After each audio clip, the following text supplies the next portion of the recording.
We often mistake silence in a relationship for peace. No arguments, no drama, everything must be fine, right? But that's an illusion. True peace is vibrant, filled with laughter, comfort, and the sense of being seen and heard. The silence I'm talking about is heavy, a silence that grows when someone, often the woman, has spoken so many times without being heard that she finally stops trying. It's not the absence of conflict, it's the absence of hope.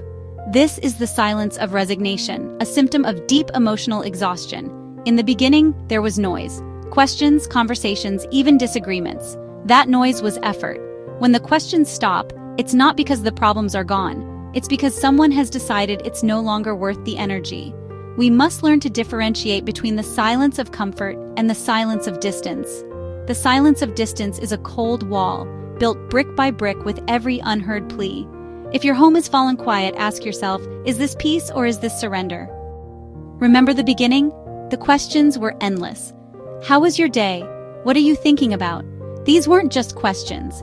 They were bridges, connecting your world to hers.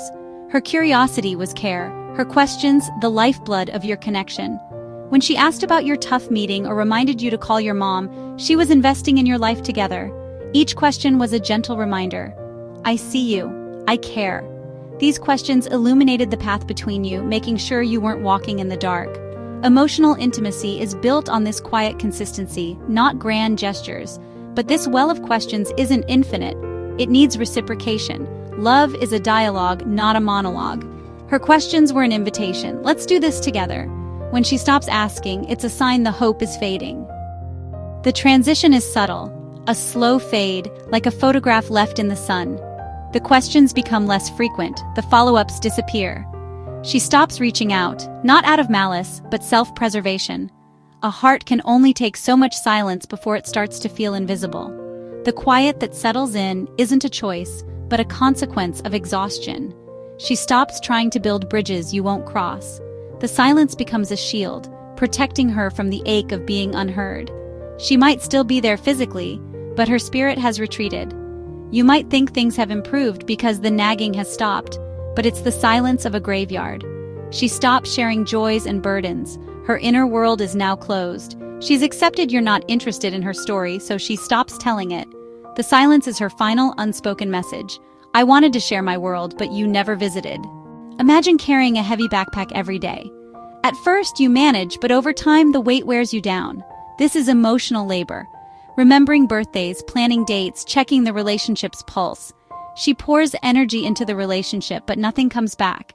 She apologizes first, eases your burdens, plans, nurtures, and hopes you'll help carry the load. Burnout doesn't look dramatic. It looks like forgetting. She forgets to ask about your day, to plan trips, because her capacity is depleted. She's running on empty. Her well has run dry. The tragedy is, her burnout is invisible to you. You see moodiness or distance, not the years of unnoticed effort. Her arms have finally given out from holding up the relationship alone. When a heart gives up, it rarely announces its departure. It fades quietly, hiding behind a polite, distant smile that doesn't reach her eyes. She's moved from partner to roommate, coexisting, not connecting. Conversations become short and functional. Deep talks vanish. She no longer argues or challenges you. She just agrees or stays silent. You might mistake this for harmony, but it's the calm of apathy. She's still there physically, but her heart has moved out. She builds a wall of numbness. It's less painful to feel nothing than constant disappointment. She'll go through the motions, but inside she's profoundly lonely. This is the most dangerous stage. Everything looks normal, but the passion is gone. Her polite smile is a white flag. I surrender. I can't fight for your attention anymore. She will survive alongside you, but she will no longer live with you. If you recognize this silence and distance, don't despair, but act now. The regret of realizing what you've lost too late is haunting. As long as she's still there, there's hope, but it requires humility and real change. Start by asking the right questions and truly listening. No excuses, just presence. Validate her feelings. Let her know you understand.